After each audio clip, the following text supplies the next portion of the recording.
पश्चिम बंगाल विधानसभा चुनाव 2026 की आज हम बात कर रहे हैं।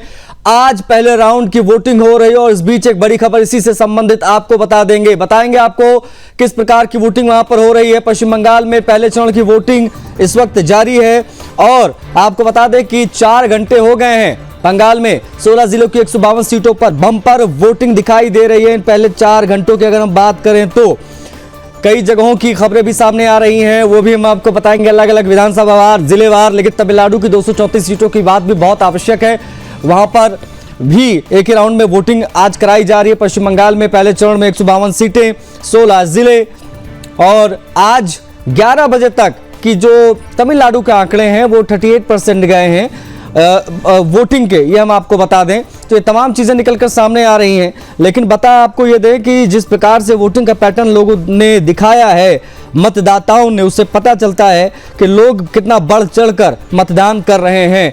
तमिलनाडु में 11 बजे तक 38% वोटिंग है और पश्चिम बंगाल में 11 बजे तक की जो वोटिंग गई है वो रिकॉर्ड तोड़ 41.11 यानी 42% के आसपास आप कह सकते हैं कि 12 बजे तक ही, इनफैक्ट 11 बजे तक का ये आंकड़ा हम आपको बता रहे हैं। 1 बजे अगला आंकड़ा आएगा परसेंटेज वाला कि कितनी वोटिंग हुई है, क्योंकि ये बूथवार तमाम चीजें कलेक्ट की जाती है। उसके बाद में चुनाव आयोग ये आंकड़ा जारी करता है अपने ऑफिशियल वेबसाइट पे और तमाम जानकारियां सामने आती हैं।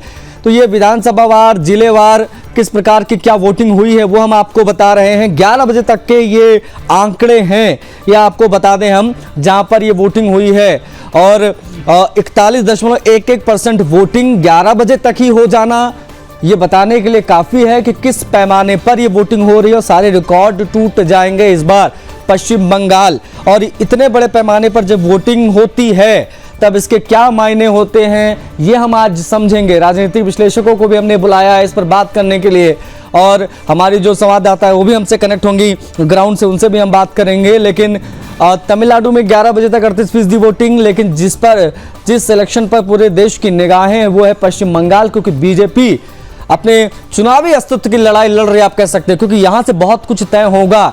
2 चुनाव में बीजेपी को हार मिली 16-21 में और अब जो है ये बहुत महत्वपूर्ण रहने जा रहा है। ये चुनाव पिछली बार 2 से 77 पर पहुंची थी बीजेपी और इस बार दावा है अमित शाह का, जो कि बहुत आक्रामक प्रचार करते दिखाई दिए। उनके हिसाब से इस बार वो बहुमत के आंकड़े से आगे जाएंगे।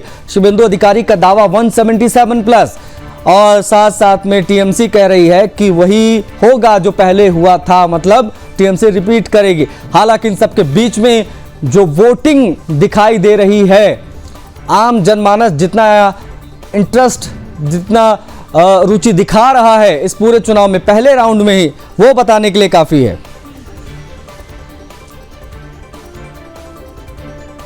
बता दें आपको कि न्यूज रूम से हमारे साथ सुरेश कनेक्ट हो गए हैं, हमारे सहयोगी, उनसे हम बात करेंगे और ग्राउंड जीरो से हमारी ब्यूरो चीफ लगातार बनी हुई हैं, उनसे भी बात करेंगे। और साथ साथ में आपको बता दें जिया जी हमारे साथ कनेक्ट हो गए हैं, वरिष्ठ पत्रकार हैं, उनसे भी हम बात करेंगे, चीजों को समझेंगे। लेकिन सबसे पहले किस प्रकार का क्या माहौल है वो समझ लेते हैं।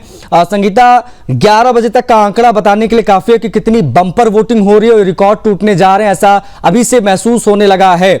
1 बजे तक का आंकड़ा मुझे लगता है कि 50-55% के पार जाएगा। इतनी गर्मी के बावजूद लोग बड़े पैमाने पर बाहर निकल रहे हैं। क्या माहौल है और किस प्रकार की घटनाएं भी सामने आ रही हैं? छुटपुट घटनाओं की खबरें सामने आई। हुमायूं कबीर का धरना भी हमने देखा, कई जगहों पर जो है बमबाजी भी हुई, लेकिन चीजें अभी अंडर कंट्रोल है कि नहीं ये भी बता दीजिए। आशीष, देखिए जो अभी जस्ट मैं देख रहे थे कि किस तरह से जो इलाका है नौदा में देखा जा रहा है कि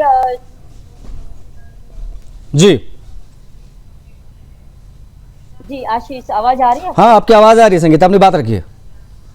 जी, नौदा में ये देखा जा रहा है कि वहां पर जो है लोगों को इकट्ठा किया जा रहा है और काफी जो इसके पहले भी हम देख रहे थे छिटपुट घटनाएं हो रही थी मुर्शिदाबाद में, लेकिन एक बार फिर से भारी संख्या में जो है लोगों को इकट्ठा किया जा रहा है। इकट्ठा करके जो मतदान को प्रभावित करने की, जिस तरह से मतदान हो रहे हैं, सुबह से हम देख रहे थे कि किस तरह से शांतिपूर्ण मतदान हो रहा था और हमने देखा भी कि 11 बजे तक लगभग ये देखा जा रहा है कि जो 41% जो है वो मतदान हो चुकी है और वो अभी तक का जो ये कहा जा रहा है कि अभी तक का सबसे ज्यादा जो है बम्पर वोटिंग जो इस बार जो है वो पश्चिम बंगाल में देखी जा रही है और हो सकता लगता है कि इस बार हम कुछ नया देखे, कुछ अलग देखे। लेकिन देखिए इसी बीच जो खबर आई वो नोएडा से आ रही है, जहां पर जो है भारी संख्या में लोग पहुंचे हुए हैं और प्रभावित करने की, वोटर्स को प्रभावित करने की, डराने धमकाने की कोशिश की जा रही है। लेकिन वहां पर मौजूद जो तैनात जो केंद्रीय बल हैं, उन्होंने सभी को तितर बितर करने की कोशिश की है, सभी को डंडे बरसाने, यानी कि सीधा सीधा यही है, साफ कहा गया है कि अगर कोई किसी प्रकार की कोई घटना होती है तो उसको तुरंत ही जवाब दिया जाएगा। तो देखिए जो केंद्रीय बल है वहां पर उन्होंने भगा दिया है, लेकिन एक तरह का जो माहौल जो है वो खराब करने की लगातार जो है वो कोशिश देखिए आरटीएस की जारी है। ठीक है संगीता, आप बनी रहिएगा, हम आपसे और तमाम चीजों को समझेंगे। लेकिन जिया जी हमारे साथ कनेक्ट है। जिया खान जी, मेरी आवाज मिल रही है आपको? हाँ जी, बिल्कुल मिल रही है गोस्वामी। ठीक है सर। जिया जी, ये जरा समझाइए, ये पूरा चुनाव आप किस प्रकार से देख रहे हैं पश्चिम बंगाल का इस बार सर, और क्या ये कहना अभी जल्दबाजी होगी कि बड़े पैमाने पर ध्रुवीकरण दिखाई दे रहा है? जो वोट परसेंटेज 11 बजे तक का सामने आया है, 42% अराउंड 11 बजे तक का ये आंकड़ा जा चुका है। जिया खान जी। गोस्वामी साहब, अभी तक जो बंगाल का राजनीतिक व्यवहार रहा है वो colonial memory, refugee trauma, leftist mobilisation और भद्रलोक आइडेंटिटी और सांप्रदायिक विभाजन के लंबे इतिहास से संचालित होता रहा है जी। इसलिए यहाँ का जो वोट सिर्फ पार्टी को नहीं, पॉलिटिकल कल्चर को भी जाता है। और अगर हम यहाँ के इतिहास को देखें तो यहाँ पर एक ही पार्टी को पावर में रखने का बहुत लंबा इतिहास रहा है, चाहे हम वो लेफ्टिस्ट को देखें, उसके बाद अभी हम टीएमसी को देखें। लेकिन आज का जो मौजूदा सूरत हाल है वहां का, अभी इतने कई सालों पर जिस तरीके से उत्तर भारत के बाकी जगहों पर जो मुद्दे हैं, खासतौर से पलायन के, बेरोजगारी के, तो वो वहां पर भी ये सब मुद्दे बहुत तेजी से छाए हुए हैं। और ये बात तो यकीनन माननी पड़ेगी, अगर हम किसी से भी पूछें कि यहाँ का जो डेवलपमेंट है वो आप किस पर भरोसा करते हैं कि कौन इसको एक बेहतर प्रदेश बना सकता है, तो उसमें हर आदमी की प्राथमिकता में बीजेपी ही आती है। और सबका ये कहना है कि बीजेपी से ही जो इसका पुराना एक गौरवशाली इतिहास रहा है, यहाँ का गौरवशाली इतिहास रहा है, और एक स्वर्णिम प्रदेश में बदलने की काबिलियत भी बीजेपी में ही है। तो जो इतने सालों के वहां पर लोगों का जो ये है कि वैसा विकास यहाँ पर हमें नहीं दिखाई देता जो बाकी शहरों में है, तो विकास के पॉइंट ऑफ व्यू से गोस्वामी साहब, तो बीजेपी को वो ठीक है। मतलब आप ये, जहां तक मैं समझ पाया आपकी बात जिया जी, ये एंटी इनकम्बेंसी की आप बात कर रहे हैं वो है और उसका फायदा बीजेपी यहाँ पर उठा सकती है। लेकिन जो ट्रैक रिकॉर्ड रहा है पश्चिम बंगाल का लंबे समय तक एक चीफ मिनिस्टर को देखना, एक ही सत्ता को लंबे समय तक रखना, वो भी कहीं ना कहीं एक एज है टीएमसी को। ये भी कहना कोई भी एक तरफा नहीं दिखाई दे रहा है चुनाव, सीधे तौर पर समझ पाया जहां तक आपकी बात। हमारे साथ राजनीतिक विश्लेषक भी हैं विश्वनाथ मिश्रा जी, उनसे भी बात करेंगे। सर, 2-3 खबरें हैं इस वक्त की, फटाफट आपको बता देता हूं, फिर उस पर आपकी प्रतिक्रिया चाहूंगा। एक तो 4 घंटे में ही 41-42% मान लीजिए इतनी वोटिंग हुई है। दूसरा, मुर्शिदाबाद, सिलीगुड़ी में हिंसक घटनाएं भी सामने आ गई हैं और अमित शाह अभी सूचना मिली है वो बीजेपी के वॉर रूम तक पहुंच गए हैं कलकत्ता में। किस प्रकार से आप देख रहे हैं इस चुनाव को? भारतीय जनता पार्टी जिस आक्रामक अंदाज में चुनाव लड़ रही है उसमें किस प्रकार का आप नफा नुकसान देख रहे हैं तमाम चीजों को समेटते हुए? धन्यवाद जी आशीष जी। कुछ बड़े फर्क नजर आ रहे हैं पिछले चुनाव में और इस चुनाव में। इस चुनाव में एक एंटी इनकम्बेंसी का जो फैक्टर था वो थोड़ा सा रियल होता हुआ नजर आ रहा है। हिंसा और गुंडागर्दी तो वहां के चुनाव का एक मूल मंत्र रहा है, जो सरकार में रहा है, वो उसके लिए ये चीजें बिल्कुल यूएसपी रही है कि हिंसा और गुंडागर्दी करना है, किसी और को आगे आने नहीं देना है, वोट देने नहीं देना है।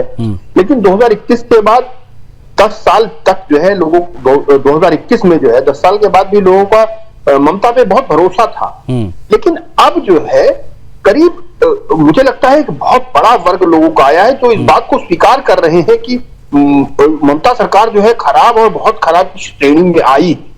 ये सामान्य रूप से होता नहीं था। वहां की जो टेंडेंसी रही है वो ये है कि बहुत लंबा समय देना, बहुत लंबी रोक देना और बताना कि नहीं ठीक है जो हो रहा है ठीक है। दूसरा, जो करीब 90 लाख वोटर जो गायब हुए हैं या कम हुए हैं, वो एक बड़ा गेम चेंजर होने वाला है। इस बात की चिंता ममता दीदी को है, उनके पूरे जो पोल मैनेजर्स है, जो उनका सिस्टम है, सेटअप है, उसको बहुत ज्यादा है। ये उनकी अब चूंकि इतना बड़ा सुरक्षा तंत्र वहां लगा हुआ है, उनकी बेताबी है, बेसब्री है कि जहां मौका मिल रहा है, जैसे प्रेशर पंप हो, वो जहां मौका मिल रहा वहां फट पड़ रहे हैं। कोशिश मतलब अंतिम क्षण, लास्ट मोमेंट जो प्रयास है वो जरूर है। तो टीएमसी का जो है आरोप वही है कि उनका कहने का मतलब है कि भाई हमारा वोट काट दिया है, और बीजेपी स्वाभाविक सी बात है, देखिए जो घुसपैठिए है, बीजेपी का स्टैंड है कि भाई घुसपैठिए हैं, वो निकले हैं, उसमें कोई दिक्कत नहीं होनी चाहिए। लेकिन अब वो एक बड़ा प्रेशर पॉइंट सा जैसा बन रहा है। बीजेपी का स्ट्रक्चर जो है, चूंकि पहले बीजेपी का जो वोटर है, स्ट्रक्चर है, वो बहुत सीधा होता था, आक्रामक नहीं होता था। जहां कहीं कोई टेंशन होती थी वो वोटर धीरे से किनारे हो लेता था, रहने दो भैया, नहीं जाना है मेरे को। लेकिन इस बार वो थोड़ा कम हुआ है। क्यों? पूरी लीडरशिप जो है वो सामने आई है, उसने कहा है, और उसके बाद एक बड़ा सुरक्षा तंत्र खड़ा किया कि आप चिंता मत करिए, आप जाइए, आपको कोई कुछ नहीं कर पाएगा। अच्छा, अमित शाह की सर, अमित शाह की चुनावी सक्रियता को आप किस प्रकार से देख रहे हैं, ये जरा बताइए हमारे दर्शकों को, क्योंकि वो वॉर रूम में मौजूद हैं और सभी सीटों की अपडेट्स वो ले रहे हैं वहां पर बैठकर। एक अत्याधुनिक वॉर रूम कलकत्ता में बनाया गया है और वहां पर उनकी सक्रियता क्या चुनावी हलचल को और बढ़ा रही है, इसको इस प्रकार से देखा जाए? बिल्कुल, शुभेंदु जी ने देखिए आज ही सवेरे कहा, उन्होंने कहा ये नाउ और नेवर की स्थिति है। अगर अब इस बार हम फिर शांत रहे तो शायद सनातन खत्म हो जाएगा। सनातन खत्म होने से मतलब है कि एक बार ऐसी इस तरीके से उसको प्रैक्टिकली इस रूप में ले लीजिए कि इस तरीके से जो एंटी टीएमसी जो फोर्सेस हैं या जो लोग हैं उनको इतना प्रताड़ित किया जाए कि अगले दशकों तक वो हिम्मत नहीं करेंगे टीएमसी के विरुद्ध जाने की। जो वहां की लेफ्ट लीगेसी रही है उसको इस तरीके से इतनी बुरी तरह इंप्लीमेंट करेंगे, वो भय है और बीजेपी को एहसास है। इसलिए नहीं तो सामान्य रूप से आप ढेर सारे इलेक्शन हम लोगों ने देखे हैं, कहीं कम से कम गृह मंत्री इस फॉर्मेट में कहीं नजर नहीं आते हैं कि इतनी आक्रामकता से मतलब अर्जेंसी शो कर रहा है। वो बता रहा है कि उनको भी इस बात की एहसास है कि अगर इस समय टीएमसी के अत्याचार को तत्काल नहीं रोका गया, इमीडिएट रिएक्शन नहीं दिया गया, जो कि बीजेपी का बड़ा ड्रॉबैक रहा है। जब भी कुछ भी होता है तो वो सोचते हैं समय पे छोड़ दो, time will take its own course, events जो है अपने आप खत्म हो जाएंगी, चीजें हो जाएंगी, लोग महसूस करेंगे। लेकिन नहीं, इस बार वो रिएक्शनरी मेजर ले रहे हैं। वो प्रयास कर रहे हैं कि जो घटना जहां जैसे हो उस पर तुरंत रिएक्ट करके उसको करेक्टिव मेजर पे लाया जाए। ये छोटी चीज नहीं है, बहुत बड़ी चीज। ये बता रही है कि बीजेपी को यह एहसास हो रहा है कि इस बार अगर बदलाव करना है, और पूरे पश्चिम बंगाल की जो अस्मिता की बात की जा रही है, हिंसा को रोकने की बात हो रही है, पूरे चूंकि बॉर्डर स्टेट है, सही बात है कि बहुत सेंसिटिव है। अगर इस बार टीएमसी रिवाइव कर गई, दोबारा आई, तो निश्चित मानिए कि परिस्थितियां बेहद गंभीर हो जाएंगी। तो सनातन वो कह रहे हैं, वो उनको परफेक्टली कह लीजिए कि वाकई रहना बहुत मुश्किल हो जाएगा लोगों का। लेकिन हवा निश्चित रूप से एंटी इनकम्बेंसी की है, इस बात का एहसास टीएमसी को है। टीएमसी को समझ में आ रहा है कि चीजें दिक्कत में हैं, और ये जो वोटिंग पैटर्न है मुझे लगता है ये उसी ओर इशारा कर रहा है। ठीक है, ओके। आप विश्वनाथ जी प्लीज बने रहिएगा हमारे साथ, जिया जी भी, उनसे भी हम बात करेंगे। लेकिन सुरेश हमारे साथ कनेक्ट हैं न्यूज रूम से। सुरेश, जब भी वोटिंग होती है किसी भी स्टेट में तो इंफ्रास्ट्रक्चर की बात होती है, रोजगार कितने दिए इसकी बात होती है, रिपोर्ट कार्ड मांगे जाते हैं, कहा जाता है भाई भ्रष्टाचार बड़ी चरम पर है, एंटी इनकम्बेंसी की बातें होती है। लेकिन इस बार पश्चिम बंगाल में क्या मुद्दे हावी हैं ये जरा बताइए। और दूसरी चीज ये कि क्या पहचान की राजनीति, नागरिकता की बात, मतदाता सूची से हटाए गए नाम, क्या ये सारे मुद्दे ट्रेंड कर रहे हैं? किस चीज पर जनता वोट कर रही है? बिल्कुल आशीष, आपने बिल्कुल ठीक कहा है कि जिस तरीके से एंटी इनकम्बेंसी जो है कि बहुत ज्यादा प्रभावी होती है किसी भी राज्य में। 2016 की बात करें, 2021 की बात करें तो वहां पर ममता बनर्जी सरकार जीती थी, ममता बनर्जी जीती थी। लेकिन इस बार का पूरा समीकरण जो है वो अलग है। मैं सबसे पहले बताऊं तो अभी तक 11 बजे तक के जो आंकड़े हैं वो 42.68% वोटिंग हो चुके हैं। यानी कि ये बता रहा है कि लोग अपने घरों से बाहर निकल रहे हैं। अगर मैं पहले 2 चुनावों की बात करूं तो उस समय यह बात आती थी कि भाई हिंसा हो रही है, ममता बनर्जी के गुंडों का डर है, आने वाले समय में यदि वे लोग कहीं और वोटिंग करते हैं, किसी और पार्टी को वोट देते हैं तो चुनाव जीतने के बाद उनके गुंडे उनको परेशान कर सकते हैं। तो ये सारे समीकरण पहले बनते थे। लेकिन जिस तरीके से वहां पे सीएपीएफ के जवानों को, सैनिक अर्धसैनिक बलों को तैनात किया गया है और सुबह 11 बजे तक 42.68% अगर वोटिंग हो रही है तो यह कहीं ना कहीं इशारा कर रहा है कि जिस तरीके से भारतीय जनता पार्टी ने अपनी तैयारियां की थी कि हिंसा मुक्त पूरी तरीके से इस बार वोटिंग पैटर्न को देखा जाएगा वो देखने को मिल रहा है। यह बात भी बिल्कुल ठीक है कि छिटपुट घटनाएं कहीं ना कहीं देखने को मिल रही हैं, लेकिन सबसे प्रमुख मुद्दा जो भारतीय जनता पार्टी की तरफ से रहा है वो गुंडागर्दी मुक्त पूरे बंगाल को बनाना है। वहीं दूसरी तरफ जिस तरीके से सनातन के ऊपर प्रहार किया जाता है, जिस तरीके से बांग्लादेशी घुसपैठियों को बंगाल के अंदर ला करके उनको नागरिकता दे करके उनको नौकरियां दे करके रखा जाता है और अपने वोट बैंक को बढ़ाने की बात की जाती है टीएमसी के द्वारा, उसको समाप्त करना है। क्योंकि जब एसआईआर हुआ तो सबसे ज्यादा एसआईआर का विरोध किसने किया? ममता बनर्जी ने किया। आजाद भारत के इतिहास में कोई अगर एक नेता थी जो सुप्रीम कोर्ट पहुंच जाती है मुख्यमंत्री रहते हुए एसआईआर के विरुद्ध में, तो वो ममता बनर्जी थी। तो ममता बनर्जी को यह दिक्कत तो सता रही है कि 92 लाख से अधिक अगर वोटर्स कट चुके हैं तो आने वाले समय में जो वोटिंग पैटर्न दिखाई दे रहा है वो कहीं ना कहीं टीएमसी को सबसे अधिक चुनौतीपूर्ण लग सकता है। और सबसे बड़ी बात, जिस तरीके से वहां पर युवाओं की बात करें, इंडस्ट्रीज की बात करें, वहां पर किसानों की बात करें, तो लंबे समय से ये लोग भी वहां पर जूझ रहे हैं। क्योंकि मैं आपको एक बात और बताऊं, जैसे ही चुनाव का ऐलान हुआ था वैसे ही ममता बनर्जी ने कहा था कि हम क्षेत्रीय मुद्दों पर ज्यादा ध्यान देंगे। यानी कि टीएमसी भी यह जानती है, ममता बनर्जी भी यह जानती हैं कि क्षेत्रीय मुद्दों पर कहीं ना कहीं वे कहीं पीछे हटते हुए दिखाई दे रही थी। और इस बार उन्होंने अपने विधायकों से कहा था कि जनता के बीच में जाकर के क्षेत्रीय मुद्दों के ऊपर चर्चा करिए। बीजेपी तो भाई देश के मुद्दों पर चर्चा करती है, बंगाल की अस्मिता को हमें बचाना है और बीजेपी बंगाल की अस्मिता को समाप्त करना चाहती है। तो इन मुद्दों के आधार पर चल तो जरूर रही थी, लेकिन कहीं ना कहीं भारतीय जनता पार्टी प्लस होते हुए जरूर दिखाई दे रही है और मजबूती से आगे बढ़ते हुए दिखाई दे रही है। आशीष, ठीक है, ओके। ये भी बेहद महत्वपूर्ण है कि हालांकि अभी 152 सीटों पर वोटिंग हो रही है, दूसरा राउंड 29 को है, 142 सीटों पर वहां वोटिंग और 4 तारीख को जो है फाइनल नतीजे आएंगे और वहीं पे तमाम चीजें स्पष्ट होंगी। लेकिन जिया खान जी, इस बार के चुनाव में ध्रुवीकरण की बड़ी बात हो रही है, क्या इसमें कामयाब हुए हैं राजनीतिक दल? एक चीज, और एआईएमआईएम और ये हुमायूं कबीर काफी बवाल सुबह से काट रहे हैं, ये कितना इंपैक्ट डाल पाए हैं या डालते दिख रहे हैं आपको?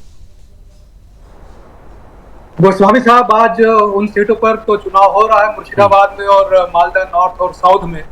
और ये बहुत जब इसमें हुमायूं कबीर और फिर ओवैसी का, इन लोगों का जो गठबंधन और सारी चीजें जब सामने आई तो उसको ये माना जा रहा था कि ये कुछ बड़ा वहां पर करेंगे ऐसा। लेकिन एक चीज और समझनी चाहिए कि इस पूरे इलेक्शन में टीएमसी ने जो सबसे बड़ा मुद्दा उनका रहा है, अभी उनका जो ममता दीदी का जो मॉडल रहा है उसमें रीजनल आइडेंटिटी रही है। उनकी आइडेंटिटी स्टेट पॉलिटिक्स की है, वुमेन सेंट्रिक स्कीम की है। उनका नैरेटिव ये रहा है इलेक्शन का। और जब रीजनल आइडेंटिटी की बात आएगी तो हुमायूं कबीर तो वहाँ के नेटिव हैं, लेकिन ओवैसी तो वहाँ के नहीं है। उनकी मदर टंग भी बंगाली नहीं है। और आपको ये भी याद होगा कि कुछ दिनों पहले जब कई जगहों पर इस पर मुसलमान होना काफी नहीं है क्या जिया खान जी पश्चिम बंगाल में? देखिए इसको मजहब के अलावा भी तो जब हम किसी का वर्गीकरण करते हैं तो मजहब के अलावा, क्योंकि ये मैंने आपसे इसलिए पूछा जिया खान जी क्योंकि वहां पर ओवैसी गए ही इसीलिए हैं, मुसलमान वोटों को अपनी ओर आकर्षित करने के लिए, विकल्प बनने के लिए। जी, मैं आपकी बातों में जो आपने बात की है मैं उसको बहुत उस बात को समझते हुए अपनी बात कह रहा हूँ कि जिस तरीके से सीमांचल में हुआ, सीमांचल का पूरे तरीके से दोहराया जाना, इसकी पुनरावृत्ति का उस तरीके का हमें वहां पर नहीं दिखाई दे रहा है। क्योंकि जो वहां का जो बंगाल का इतिहास रहा है, आप ये देखिए वहां पर जो बदलाव हुए हैं वो कई सालों में हुए हैं। जो मुस्लिम वोटर पहले वहां पर कम्युनिस्ट पार्टी का रहा इतने सालों तक, आज वो टीएमसी का वोटर है और टीएमसी को भी उतना साल नहीं हो गया जितना कि लेफ्टिस्टों को हुआ था। इतने जल्दी से अपनी जो पहचान, अपनी जो पॉलिटिकल अलाइनमेंट है वो इतने जल्दी चेंज हो जाना, इसमें अभी इतनी गुंजाइश वहां पर नहीं दिखाई देती है। और ये जो मुर्शिदाबाद और मालदा की जो सीटें हैं, यहाँ पर उतना बड़ा, मतलब मैं अभी कोई ऐसी बड़ी भविष्यवाणी नहीं कर रहा हूँ, लेकिन सीमांचल जैसे चमत्कार की उम्मीद वहां पर नहीं है। गोस्वामी साहब, अच्छा ठीक है, ओके, ये भी बहुत महत्वपूर्ण बात है। इसका मतलब अगर नहीं है तो फिर टीएमसी को जैसा कि हमेशा फायदा मिलता है उस क्षेत्र से फिर से मिल सकता है अगर इस प्रकार से वोटिंग हो गई तो। ठीक है, हमारे से राजनीतिक विश्लेषक भी हैं विश्वनाथ मिश्रा जी। विश्वनाथ जी, बंगाल में करो या मरो की बात भी हो रही, कहा जा रहा है कि भाई ये जो पहले राउंड है यानी 152 सीटें, ये बहुत ज्यादा निर्णायक साबित होने जा रही है। ऐसा क्यों कहा जा रहा है? बीजेपी और टीएमसी के लिए ये पहला राउंड ही इतना अहम कैसे हो गया, ये जरा समझाइए। देखिए, क्योंकि पहले राउंड में ममता दीदी के पास ये वो अपना जो उनका कोर वोट बैंक है वो सबसे महत्वपूर्ण है। अच्छा, वो उस पर उसको अगर रिवाइव, उसको आप उसको अगर, दूसरा सबसे महत्वपूर्ण यह है कि आप जो मैसेज आप दे देते हैं तो उसका इम्पैक्ट जो है आगे आना है। तो ये सबसे महत्वपूर्ण सवाल ये है कि अगर आप मान लीजिए पहली बार सब कुछ कहीं कोई नहीं निकल पाया, उनके जो सहयोगी, उनके जो कार्यकर्ता हैं, उनकी जो टीम है वो बिल्कुल बाहर नहीं आई, सिक्योरिटी फोर्सेस ने उनको दबा के रखा, तो सबका मनोबल टूट जाएगा, इस समझ में आ जाएगा कि नहीं यहां कुछ नहीं हो सकता है। और दूसरी चीज, वो मोमेंटम समाप्त हो जाएगा जिस मोमेंटम के दम पर उनकी पार्टी सत्ता में रही है, उससे पहले लेफ्ट में रहती थी। सामान्य सी एक माइंडसेट है कि जो फेज 1 जीतेगा वो सरकार बनाने के रास्ते पे पहुंच जाएगा। क्यों भाई, देखिए करीब 52% सीटें मान लीजिए, 152 सीट मतलब मोर देन 50% हो गया। तो टीएमसी ने जो है नॉर्थ बंगाल ले लीजिए, साउथ 24 परगना ले लीजिए, और जो एरियाज है वहां से अगर उस इलाके में उनको लीड मिल जाती है तो मुझे लगता है उनकी स्थिति बेहतर हो जाएगी। हालांकि बीजेपी के साथ जो है, बीजेपी का गढ़ रहा है नॉर्थ बंगाल और जंगल महल एरिया अगर कह लीजिए, तो उनका टारगेट है कि अगर बीजेपी को थोड़ा सा भी आप बैकफुट पे रख पाएंगे, अपने जो कर्मियों को, अपने जो टीम को, उसको थोड़ा सा आगे रख पाएंगे, मजबूत रख पाएंगे, थोड़ा झड़प, थोड़ा दबाव, थोड़ा बवाल, थोड़ा उस तरीके से चीजों को कर पाएंगे, हिंदू मतदाताओं को थोड़ा धमका पाएंगे, उन पर थोड़ा प्रेशर क्रिएट कर पाएंगे, तो आगे की राह बहुत आसान हो जाएगी। जो प्रेशर बनाने की कोशिश हो रही है कि बीजेपी, गृहमंत्री, पूरा सिस्टम सेटअप, चुनाव आयोग सब बिल्कुल इस पूरे व्यवस्था को तोड़ने में लगा हुआ है, वो बता देंगी पहले राउंड में कि नहीं देखो हमारा राज था और हमारा राज है और ये इकोसिस्टम कोई तोड़ नहीं सकता, वापिस हम आएंगे। में मूल जो भाव है वो उसमें है, क्योंकि जो उनके वोटर हैं वो बहुत आक्रामक होते हैं। वो धर्म विशेष पर जब जाते हैं उनको जब तक बेहतर ऑल्टरनेटिव नहीं मिलेगा, मूल तो होता है कि भाई मुस्लिम जो बीजेपी को हरा सके, पहला होता है, लेकिन वहां का सिस्टम सेटअप ऐसा है कि वो थोड़ा आक्रामकता का है, अति आक्रामकता का है। आपने वोट दे दिया हिंदू, दूसरे को टीएमसी के विरुद्ध जाकर के, सत्ता के विरुद्ध जाके वोट दिया, तो वो डांटेंगे ही नहीं, गाली ही नहीं देंगे, मार के रेप करके हर कर्म कर देंगे, घर जला देंगे, हर कर्म कर देंगे, ताकि एक उदाहरण हो, एग्जाम्पल सेट करें। वो माइंडसेट है, तो वो चाहते हैं कि वो माइंडसेट, वो जिसे कहते हैं ना जलवा बना रहना चाहिए। किस फिल्म का एक डायलॉग था, पुलिस अधिकारी कहता है कि जलवा बना रहना चाहिए, जलवा कायम रहना चाहिए। तो वो माइंडसेट है कि वो कायम रहे तभी सत्ता चलेगी। अब उसका कितना, मुझे लगता है हालांकि शुभेंदु अधिकारी भी लगातार प्रयास कर रहे हैं इस चीज को, उसी लाइन में आप देखिए गृह मंत्री लगातार अगर पूरे चुनाव पर इतनी गंभीरता से, इतनी नजदीक बैठ करके और पूरे शिकायतों पर नजर रखे हैं, तो मुझे लगता है ये एक बहुत बड़ी चीज, क्योंकि 2021 में बीजेपी ने यहाँ 35 से ज्यादा सीटें जीती थी। तो बीजेपी के पास एक निश्चित रूप से एक बड़ा है, फेज 1 में बीजेपी 90 प्लस सीट ले जाती है, तो मुझे लगता है टीएमसी के लिए वापसी नामुमकिन हो जाएगी, ये पॉइंट ऑफ नो रिटर्न हो जाएगा। इसलिए ममता जो है इस पर बहुत ज्यादा प्रयास कर रही है। ओके, सुरेश भी हमारे साथ लगातार बने हुए हैं सर, उनसे भी हम बात कर रहे हैं। सुरेश, 2021 और इस बार के चुनाव का अगर हम तुलनात्मक अध्ययन करें तो क्या बदला इस बार लग रहा है, ये जरा बताइएगा, और क्या चीजें इस बार अलग की गई हैं चुनाव आयोग के द्वारा, प्रशासन के द्वारा, और ये कितना निर्णायक साबित होने जा रहा है? क्योंकि कुछ आंकड़े जब मैं देखता हूं तो पता चलता है कि भाई पिछली बार 1000 कुछ जो है कंपनियां सीआरपीएफ की तैनात थी, इस बार डबल कर दिया गया, 2500 कुछ संख्या में ये तैनाती दिखाई दे रही है। साथ साथ में 3 स्तर पर जो है मॉनिटरिंग हो रही है, और कंपनीज को जो है वो आफ्टर वोटिंग भी रहने के लिए वहां पर कहा गया है। पिछली बार हमने देखा कि भाई शायद 7 या 8 चरणों में चुनाव हुआ था, 1 महीना 2 महीने के करीब ही वोटिंग हुई थी, इस बार 2 चरणों में निपटाया जा रहा है पूरा इलेक्शन। तो क्या क्या बदला दिखाई दे रहा है और आम जनता इसको किस प्रकार से देख रही है? देखिए आशीष, सबसे पहले बदलाव तो 2021 के बाद से सबसे बड़ा बदलाव है कि एसआईआर कराया गया है, जिसके ऊपर संपूर्ण टीएमसी जो है हमलावर थी। अब 92 लाख वोटर्स को काट दिया गया है, यानी कि जो फर्जी वोटर्स थे, जो मृतक हो चुके हैं, जिनका डबल नाम था, जो जगह जगह पर जो है कि वोटिंग करते थे, और जिन लोगों ने जो है कि फर्जी वोटर बनाए हुए थे अपने आईडी कार्ड, उन लोगों को हटाया गया। दूसरी सबसे बड़ी बात है जिस चीज का जिक्र आपने भी किया कि पिछली बार 1000 के लगभग बटालियंस को तैनात किया गया था, इस बार 2468 बटालियंस को तैनात किया गया है, लगभग 2500 के। तो आप ये सीएपीएफ के केवल जवानों की बात कर रहा हूं मैं, और एक बटालियन बटालियन में 135 जवान हैं, तो आप सोचिए कि इनकी संख्या कितनी बारी पहुंच जाती है।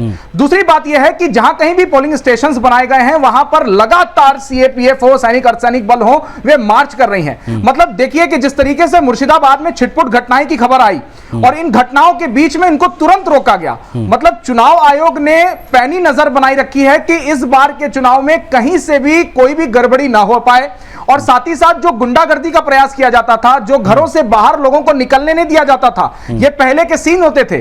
और उसी का यह नतीजा है कि आज 11 बजे तक सुबह 42.68% यदि वोटिंग होती है तो यह चुनाव आयोग की कहीं ना कहीं बहुत बड़ी जीत मानी जाएगी, जिस तरीके से उन्होंने तैयारी की है, क्योंकि मॉनिटरिंग लगातार हो रही है। अमित शाह अपने जगह से, अपने वॉर रूम से मॉनिटरिंग कर रहे हैं। जितने अधिकारी तैनात किए गए हैं उन अधिकारियों को, जो स्टेट लेवल के अधिकारी थे, यानी कि जब आचार संहिता लागू हो गई थी तो जितने भी कैबिनेट सेक्रेटरी रैंक के अधिकारी थे उन सबको हटा दिया गया। चुनाव आयोग का कहना था कि सीधे वे तैनात करेंगे अधिकारियों को और वे बताएंगे कि उन अधिकारियों को क्या करना है। इस बार का जो चुनाव है इसमें राज्य के अधिकारी किसी भी तरीके से हस्तक्षेप तक नहीं कर सकते हैं, तो यह ममता बनर्जी की टेंशन को बढ़ा रहा है। एक बात और मैं आपको बताऊं, बीते 24 घंटे में ममता बनर्जी का एक वीडियो बहुत वायरल हुआ, उसमें वे कहती आ रही हैं कि चुनाव आयोग ने कहा है कि 26 घंटे पहले चुनाव के कहीं पर भी कोई बाइक चलाते हुए नजर नहीं आएगा। पिछली बार के चुनाव में बाइक से ही जब ये लोग निकलते थे टीएमसी के गुंडे, तो ये लोग क्या करते थे कि बम फेंक देते थे, जिससे अफरा तफरी मचती थी और लोगों में डर का माहौल बनता था, लोग वोट डालने के लिए नहीं निकलते थे। तो चुनाव आयोग ने इतनी पैनी नजर रखी है कि कहीं पर भी कोई गड़बड़ी ना हो, इसीलिए सख्त निर्देश तक जारी किए हैं। ठीक है, ओके। जिया खान जी हमारे साथ लगातार बने हुए हैं। जिया खान साहब, आपने सुना सुरेश ने बताया जो बदलाव, लेकिन इस बदलाव में एक चीज ये भी हमने देखी, सुरेश की बात को आगे बढ़ाते हुए आपसे समझना चाहूंगा। आमतौर पर हर चुनाव में हम देखते हैं कि 48 घंटे का ड्राई डे रहता है, शराब दुकानें बंद हो जाती हैं। यहाँ पर 96 आवर्स का रखा गया, 96 घंटे पहले से जो है पूरा ड्राई, इन तमाम 16 जिलों में जहां जहां पर वोटिंग होनी थी वो ड्राई डे था। इसको किस प्रकार से देखा जाए, और जो बाइक से गुंडे निकलते थे, इस प्रकार की बातें भी सामने आ रही हैं, और बाइक रैलियों पर इन शॉर्ट में रोक लगाई गई इस बार। और ये जो बदलाव आप देख रहे हैं सुरक्षा की दृष्टि से, क्या ये बहुत बड़ी वजह कि 11 बजे तक 42% का आंकड़ा जो है वोटिंग का सामने आया है, और ये कितना इंपैक्टफुल रहने जा रहा है, ये जो बदलाव किए गए हैं वो? गोस्वामी साहब, मुझे अभी नहीं पता कि वहाँ का टेम्परेचर कितना है, लेकिन अमूमन ये होता है कि जब बहुत शरीर गर्मी होती है तो अक्सर वोटर का ये मन होता है कि हम या तो सुबह में जाकर जल्दी वोट कर लें या फिर शाम के टाइम पर वोट करें, हमें दोपहर में गर्मी में ना फंसना पड़े। और ये आमतौर पे हम लोगों को देखने को मिलता है।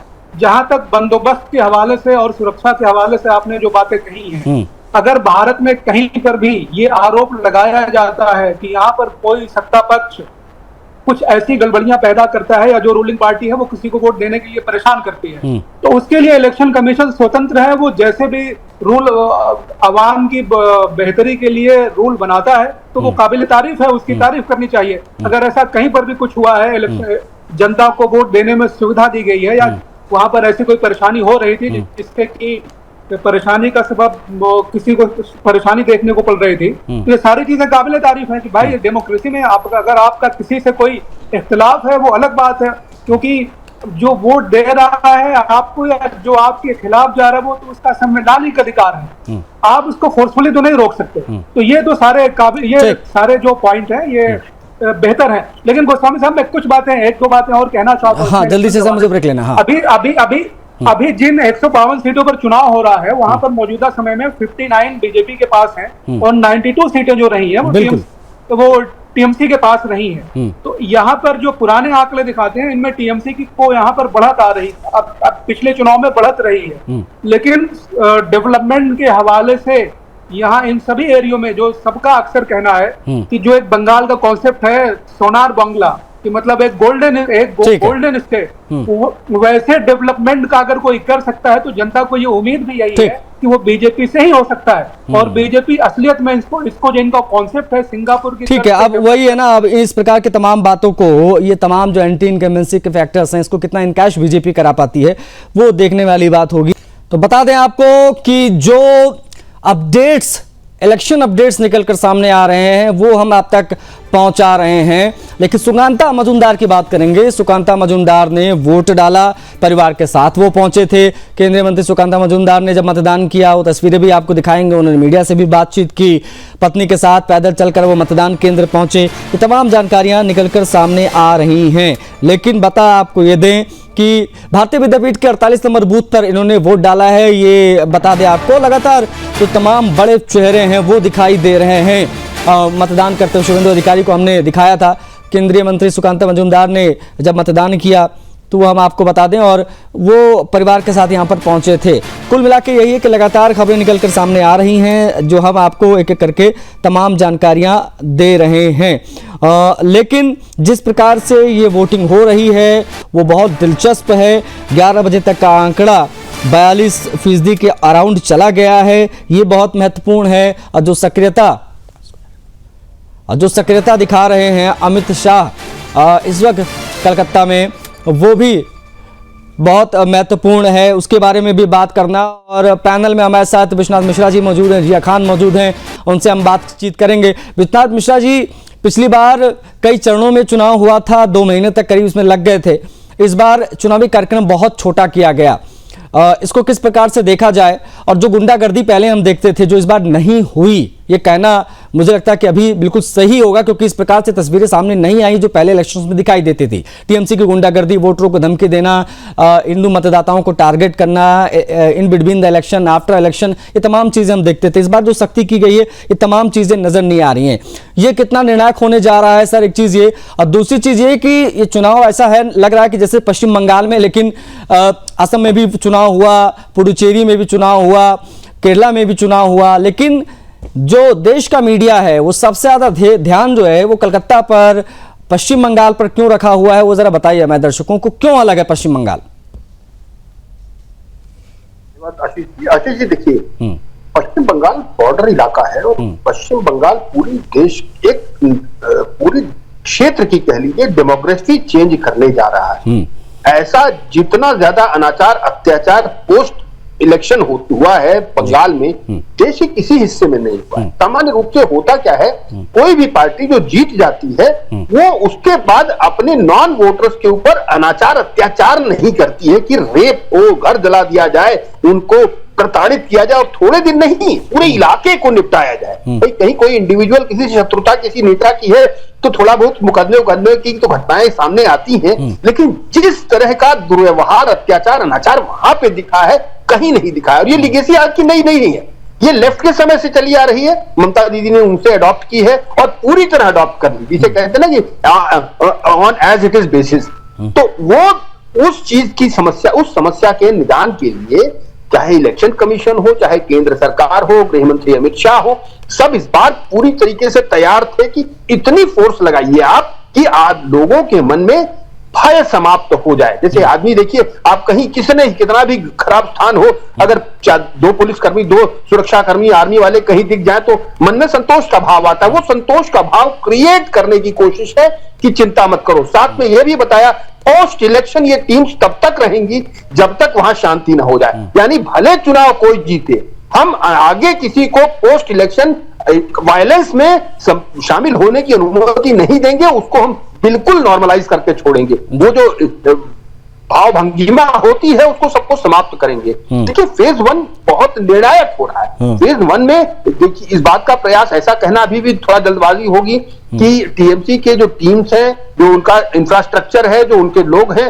वो प्रयास नहीं कर रहे हैं। बहुत जहां तनिक भी मौका मिल रहा है, क्योंकि देखिए फोर्स बहुत लगाई गई है, उनकी अपेक्षाओं के बहुत आगे। और दूसरा, चूंकि 2 फेज में किया गया है तो उनकी इंटर कम्युनिकेशन जो सिस्टम है वो ध्वस्त हो जा रहा है। क्यों? अब कहां कहां किस किस को देखें, नहीं तो क्या कहीं 20 सीट है, कहीं 15 सीट है, तो वहां पे पूरा उनका इंफ्रास्ट्रक्चर उस पर कंसंट्रेट हो जाता था, उसको पहले निपटा लो, फिर अगले पे लगे, फिर उसको निपटा लो। अब उनको लग रहा है कि आधी सीटें, मतलब आधी सीटें 152 सीटों पर हो रहा है, जहां छूट गया तो उनको यह है कि लोकल लेवल के जो उनके गुंडे हैं उनको जितनी सामर्थ्य लग रही है, जहां उनको लगता है कि यहाँ पे सुरक्षा कम है, वहां थोड़ा कूदने की कोशिश करते हैं। लेकिन चूंकि सुरक्षा इतनी मजबूत है, इतनी इस तरीके से सिक्योरिटी एजेंसीज और पूरा इलेक्शन कमीशन इतना आक्रामक है कि कहीं भी कोई भी दिखे तो पहले तुरंत उसको दबोचो।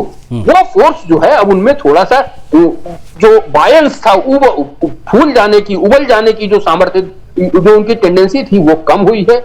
इससे लोगों में थोड़ा भरोसा जगा है, अभी कह सकते हैं, अब ये फाइनल नहीं है। अभी भी लोगों में जो सामान्य वोटर है या जो कहले जो बीजेपी का वोटर है या जो एंटी टीएमसी वोटर है वो निकलने की हिम्मत कर रहा है। अगर ये टेंडेंसी कायम रही, मुझे लगता है फेज 1 स्वतः निर्णय कर देगा।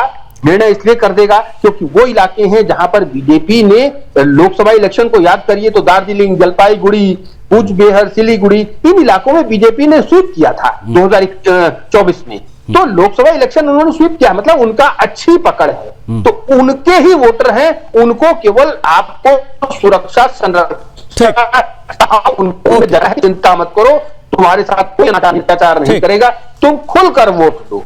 तो वो चीज है, वो एक बहुत बड़ी चीज है। अगर इसको कंटिन्यू कर लेते हैं, इस टेम्पो को ऐसे ही कंटिन्यू कर पाए। जी ठीक है। जिया जी हमारे साथ मौजूद हैं।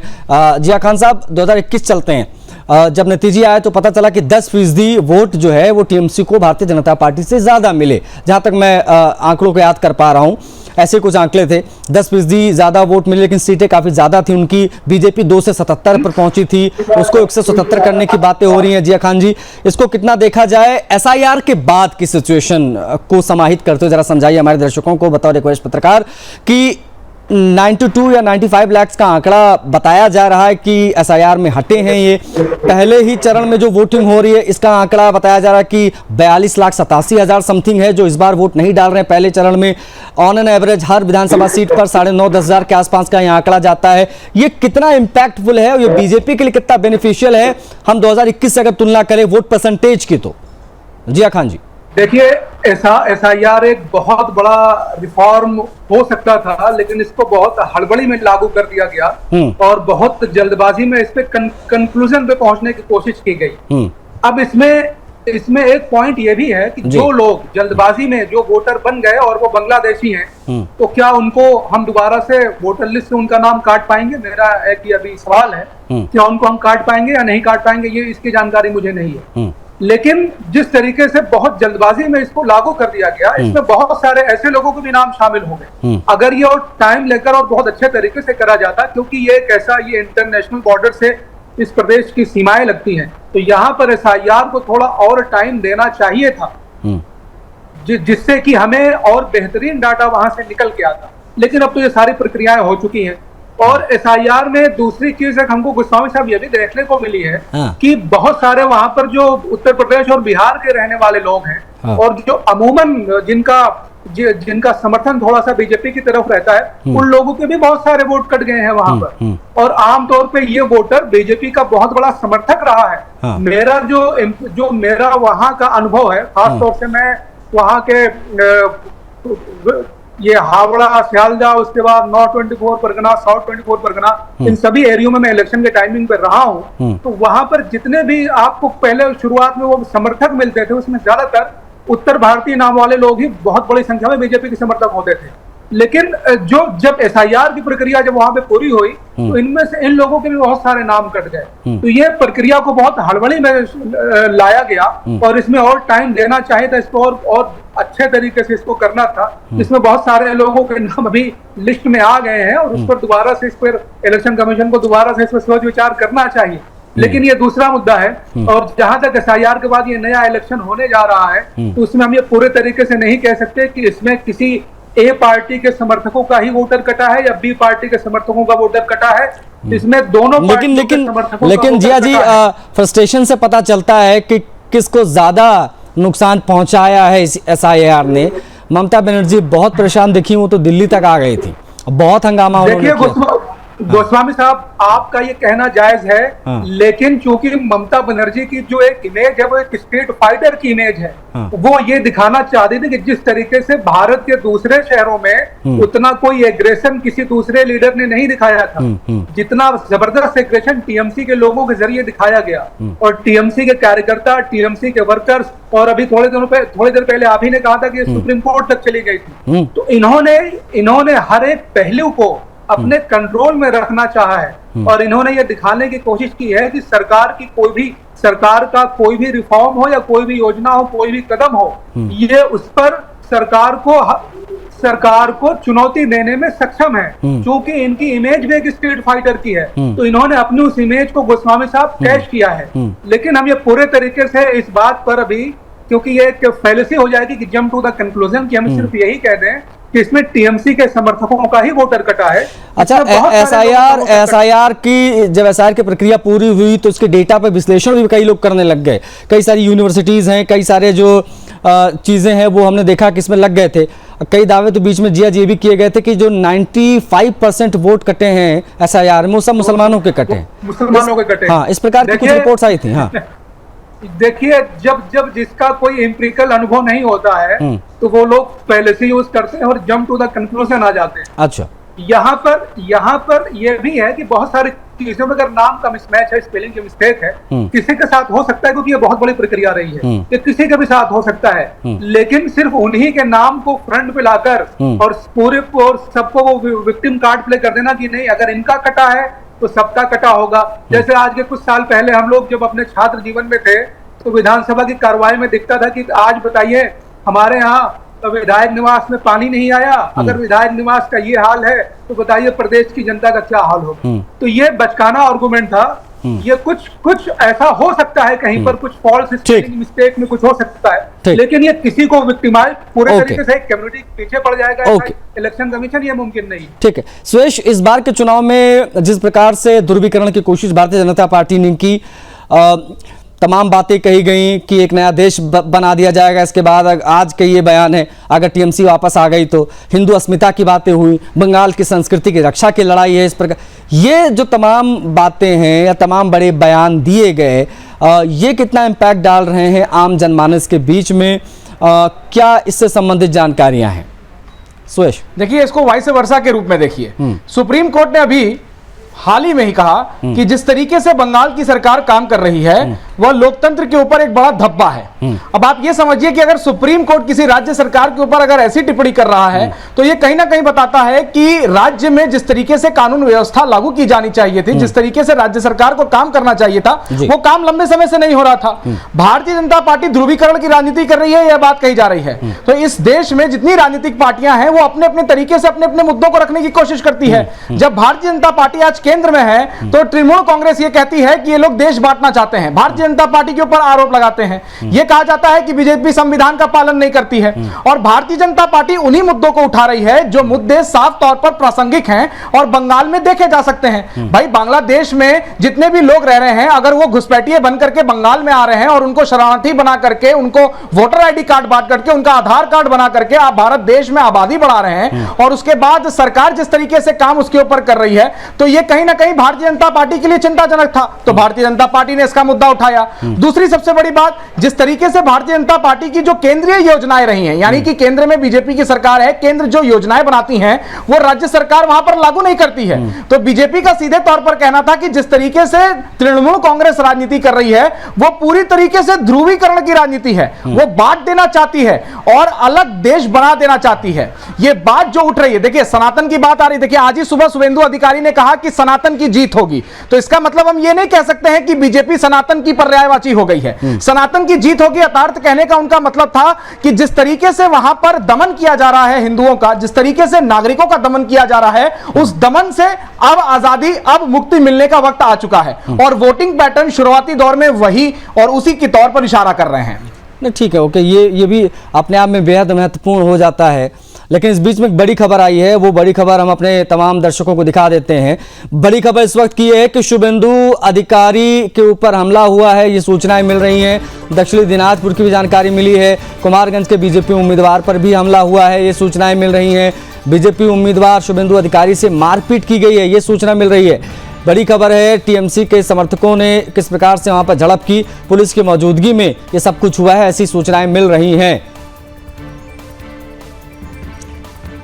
तो बड़ी खबरें निकलकर सामने आ रही हैं, इससे संबंधित और क्या अपडेट्स वो भी आपको बताएंगे। जारी है 11 बजे तक के आंकड़े हम अभी बता रहे हैं, लेकिन अगले कुछ ही मिनटों में 1 बजे तक का आंकड़ा क्या है वो भी सामने आ जाएगा। 42% टच कर गया था 11 बजे ही। उधर तमिलनाडु में भी बड़े पैमाने पर वोटिंग चल रही है और वहां पर भी बड़े पैमाने पर लोग घरों से बाहर निकल रहे, 234 सीटों पर एक साथ वहां वोटिंग हो रही है। लेकिन पश्चिम बंगाल बहुत बदला दिखाई दे रहा है पिछली बार की अगर तुलना करें इस बार, तो क्योंकि अब जो है 1 हफ्ते के अंदर ही ये पूरा चुनाव जो है वो पैकअप कर लिया जाएगा और उस स्तर की तैयारियां भी प्रशासन ने की हैं। आज इन तमाम चीजों को समेटते हुए हम कर रहे हैं चर्चा। पूरा पैनल हमारे साथ मौजूद है और बिना किसी देरी के विश्वनाथ मिश्रा जी की तरफ मैं बढ़ूंगा।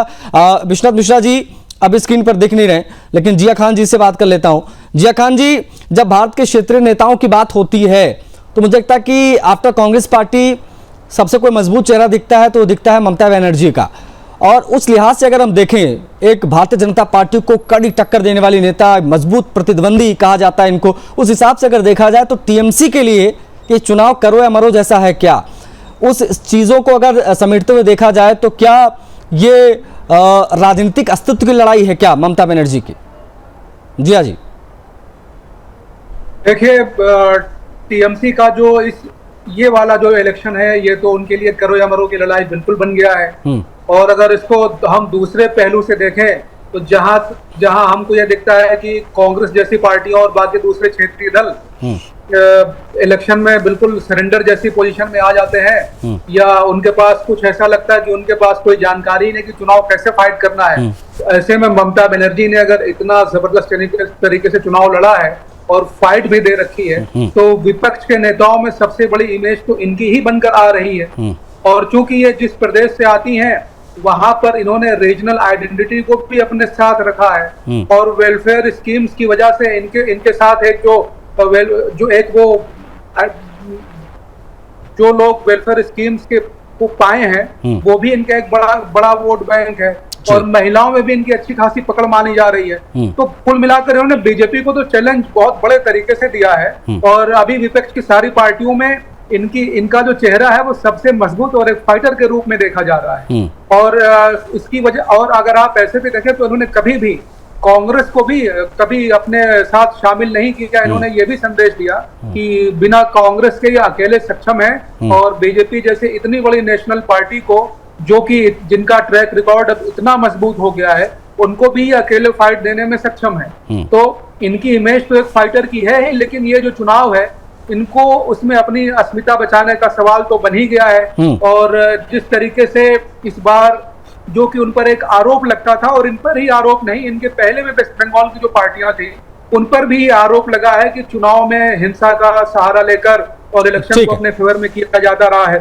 तो इस बार वो सारी चीजों पर भी बहुत तगड़े से लगाम लगा दी गई है। और इस चुनाव को पूरे तरीके से हम ये भी कह सकते हैं कि अगर हिंसा नहीं हुई तो ये वेस्ट बंगाल का इतिहास का ये सबसे पहला ऐसा चुनाव होगा कि जिसमें सबसे कम हिंसा होगी। और ये एक बेहतरीन डेमोक्रेसी के लिए एक बहुत अच्छी बात है। ठीक, ओके। जय जी, आप हमारे साथ बने रहिएगा, इस पर हम चर्चा लगातार कर रहे हैं। विश्वनाथ मिश्रा जी से खैर ये सवाल मैं लेना चाहता, लेकिन मैं इसको दूसरे तरीके से सर आपसे समझ लेता हूँ। अगर हम कांग्रेस को हटाकर देखें तो शायद टीएमसी बहुत बड़ी और मजबूत प्रतिद्वंदी के रूप में भारतीय जनता पार्टी के सामने रहती है और शायद सबसे अहम विपक्षी चेहरा है ममता बनर्जी। उस लिहाज से ये चुनाव कितना महत्वपूर्ण है भारतीय जनता पार्टी के लिए भी, क्योंकि उनकी दाल हर जगह गली है एक्सक्लूड पश्चिम बंगाल। तो ये जरा समझाइए हमारे दर्शकों को कितना महत्वपूर्ण है इसलिए इस बार ये। आशीष जी, देखिए, बीजेपी के लिए मुख्य विपक्षी दल सामान्य रूप से कांग्रेस है राष्ट्रीय स्तर पर। बिल्कुल, राज्यों में अलग अलग राज्य हैं, अलग अलग दल हैं, लेकिन जो पश्चिम बंगाल की तासीर है थोड़ा अलग है। वहां का जो व्यक्ति है, वहां का जो वोटर है, वो जब भरोसा करता है तो 5 साल के लिए नहीं करता, 5 ईयर प्रोग्राम नहीं होता है। वो एक बार भरोसा करता है या कहिए उससे भरोसा करवा भी लिया जाता है, वो दशकों के लिए होता है।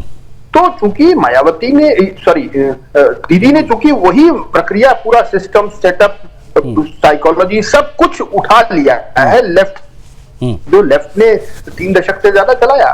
तो वही माइंडसेट है, वो चाहती है, उनका भी है कि भाई अगर तुम टीएमसी को वोट नहीं दोगे तो किसी को वोट नहीं दोगे, वोट देने लायक नहीं छोड़ेंगे तुम, देना है तो तुम्हें टीएमसी को वोट देना है। वो माइंडसेट तोड़ने की कोशिश। मुझे लगता है ये इलेक्शन इस बात को दिखाएगा कि पंजाब की, आपके वेस्ट बंगाल में इलेक्शन के बिना भी चुनाव हो सकता है। ये वहां की तासीर से अलग होगा, बिल्कुल फिर कह रहा हूं मैं, ये वहां की जो माइंडसेट है, जो तासीर है, उससे बिल्कुल अलग होने वाला है। ये बहुत बड़ा बदलाव देने वाला है, ये छोटी चीज नहीं है। और इस बात का भरपूर एहसास बीजेपी को है। राष्ट्रीय स्तर पर इसका बहुत लाभ बीजेपी को मिलेगा। विपक्षी दल जो है उनका सबका मनोबल गिरेगा, चाहे बिहार में, चाहे उत्तर प्रदेश में यादव ब्रदर्स हो, उनको समझ में आ रहा है कि हमारा अभी जो उनका थोड़ा मनोबल बढ़ा है। आप देखिए अखिलेश यादव क्या कहते हैं, भाई दीदी तो जीतेंगी ही, पूरे ऐसा लगता है कि अलायंस पार्टनर हो, इस तरीके से सपोर्ट करते हैं। नहीं, सपोर्ट तो खैर उनको मिल रहा है। उधर से अरविंद केजरीवाल का भी बयान आया, बड़े पैमाने पर उनको समर्थन तो खैर मिल रहा है, लेकिन जनता कितना समर्थन देगी वो शुरू हो गया है। आज से पहला चरण, दूसरे चरण में भी 142 सीटों पर वोटिंग होगी। बट एनीवेज, आप सभी जुड़े, बहुत आभार आप सभी का सर समय देने के लिए, तमाम बातचीत के लिए।